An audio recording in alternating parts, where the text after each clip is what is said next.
Welcome. नए साल में हम सभी ने कई प्लान बनाए होंगे, खुद से कई वादे भी किए होंगे, पर क्या आप में से किसी ने भी इन्वेस्टमेंट को लेकर कोई रिजोल्यूशन बनाया है?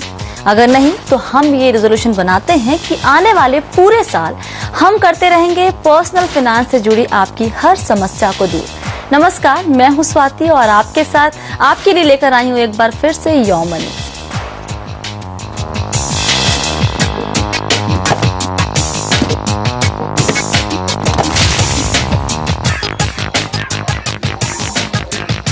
योर मनी में आज हम फोकस करने वाले हैं म्यूचुअल फंड से जुड़ी आपकी परेशानियों पर, और आपके सवालों के जवाब देने के लिए हमारे साथ हैं investonline.in के MD अभिनव एंग्रिश। अभिनव, बहुत बहुत स्वागत है हमारे शो में आपका। Thank you Swati. सवाल जवाब पर जाने से पहले एक जरूरी खबर उन सबके लिए जिन्होंने फिक्स्ड इनकम फंड में पैसा लगाया हुआ है या फिर लगाने की सोच रहे हैं।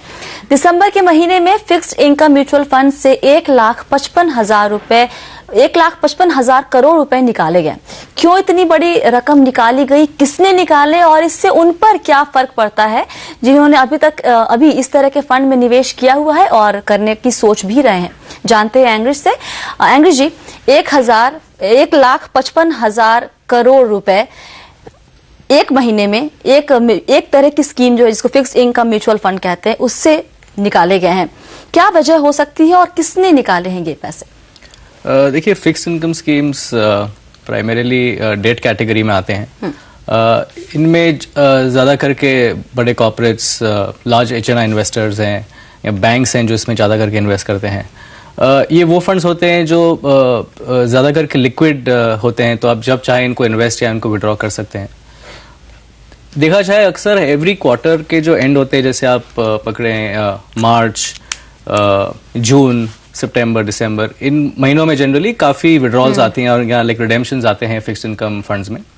तो ये लाइक दिसंबर महीने में ज़्यादा आए हैं बिकॉज बैंक्स ने काफ़ी फंड्स विड्रॉ करे हैं। इसका प्राइमरी रीज़न जो एक कैपिटल एडिक्वेसी का जो RBI ने निकाला था कि उनको फंड्स में थोड़ा अपना इन्वेस्टमेंट म्यूचुअल फंड्स की तरफ ज़रा ध्यान देके करना चाहिए या उनको पेयर करके करना चाहिए, जिससे आप ग्रेजुअली निवेश करें, ग्रेजुअली इन्वेस्ट करें, ज़्यादा एक्सपोजर नहीं लें। RBI हमारी कंट्री वैसे ही काफ़ी स्ट्रांग है to keep a check on the banks. दूसरा, कॉर्पोरेट्स ने काफ़ी फंड्स भी विड्रॉ करे हैं, वो बिकॉज एडवांस टैक्सेस का टाइम होता है दिसंबर, तो काफ़ी फंड्स उसकी तरफ भी उसकी वजह से भी विड्रॉ किए गए हैं। पर प्राइमरीली बैंक से ज़्यादा इफेक्ट पड़ा है because not only to meet capital requirement जो RBI का नॉर्म है उसकी वजह से भी विड्रॉ किए गए हैं। तो मेरे हिसाब से करीबन 18 से 20% का फर्क आया है नवंबर के असेट्स से और दिसंबर के असेट्स में। तो फर्क काफी है, बट इसमें कुछ इन्वेस्टर को घबराने वही मेरा अगला सवाल वही था अभिनव कि जो रिटेल निवेशक हैं उन्हें क्या इस बात से डरने की जरूरत है कि एक महीने में इतनी बड़ी रकम निकाल ली गई है? नहीं, नॉट एट ऑल, क्योंकि रिटेल इन्वेस्टर के लिए इससे कुछ फर्क नहीं पड़ता है कि वो बैंक कहाँ पैसे इन्वेस्ट कर रही है, कौन से फंड में कर रही है, क्यों विड्रॉ कर रही है। उसके कई रीजन जैसे मैंने आपको बताए हैं, वो स्पेसिफिक रीजंस हैं कि RBI का नॉर्म फॉलो करना है, उनको अपनी लिक्विडिटी का ध्यान ज्यादा रखना चाहिए। तो रिटेल इन्वेस्टर के लिए कोई हालांकि फर्क नहीं पड़ता है, तो वो इन्वेस्टेड ही रहें। अगर इन्वेस्टेड है फिक्स्ड इनकम में, ऐसी कोई डरने की बात नहीं है, ऐसी कोई न्यूज नहीं है कि कुछ फिक्स्ड इनकम मार्केट में कुछ प्रॉब्लम है या नहीं है। तो उस हिसाब से रिटेल इन्वेस्टर के लिए कोई फर्क नहीं पड़ेगा। ऑलराइट, जब हम रिटेल निवेशक की बात कर रहे हैं और फिक्स्ड इनकम म्यूचुअल फंड की बात कर रहे हैं, किसके लिए बेहतर होता है फिक्स्ड इनकम म्यूचुअल फंड में पैसे लगाना? किस तरह के रिस्क एपेटाइट वाले लोग इसमें निवेश कर सकते हैं? देखिए, फिक्स्ड इनकम प्रोडक्ट्स जनरली, जैसा ये वर्ड आप बता रहे हैं फिक्स्ड इनकम प्रोडक्ट्स हैं, तो इनमें रिस्क बहुत कम होता है।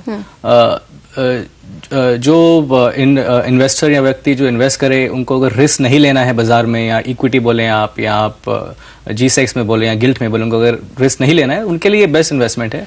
इसके नेचुरली बिकॉज रिटर्न्स काफ़ी सेफ होते हैं कंपैरेटिवली, तो आपके रिटर्न्स कम रहते हैं बिकॉज आपकी इन्वेस्टमेंट कैटेगरी बहुत सेफ कैटेगरी माना जाती है। किस तरह का रिटर्न दिया है इस तरह के फंड्स? देखिए, कई तरीके के फिक्स्ड इनकम होते हैं, मगर एवरेज अगर आप जैसे लिक्विड फंड या आप कॉल मनी या कैश फंड्स पकड़ें, तो बिकॉज इतनी लिक्विडिटी है बाजार में, तो इनके रिटर्न्स हालांकि 3.5 से 4.5% के आसपास हैं एनुअली।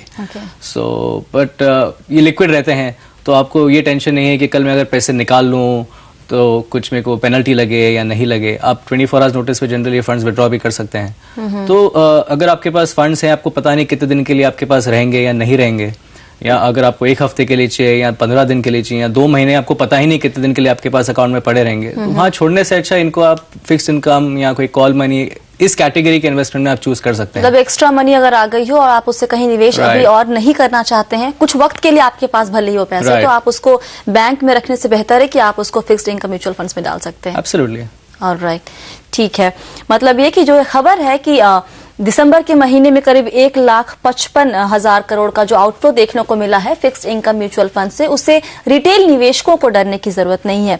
जो ये फिक्स्ड इनकम म्यूचुअल फंड होते हैं बेसिकली इसमें रिस्क बहुत कम होते हैं और जिनकी रिस्क एपेटाइट बहुत कम है वो इसमें निवेश कर सकते हैं। अलग अलग तरह के फंड होते हैं, इसमें भी कैटेगरीज काफी होती हैं, लेकिन ऑन एन एवरेज 3 से 5% का रिटर्न इसमें हमें मिल सकता है। और अगर आपके पास कुछ एक्स्ट्रा मनी पड़ी है कुछ वक्त के लिए, आप उसे कहीं और निवेश नहीं करना चाहते हैं, तो उसको अपने बैंक में रखे रहने से बेहतर होगा कि आप उसको फिक्स्ड इनकम म्यूचुअल फंड में भी लगा सकते हैं। लेते हैं अब पहला सवाल आज अपने शो में। हमारे दर्शक अंकुर सदाना हमारे साथ हैं। अंकुर, क्या है आपका सवाल?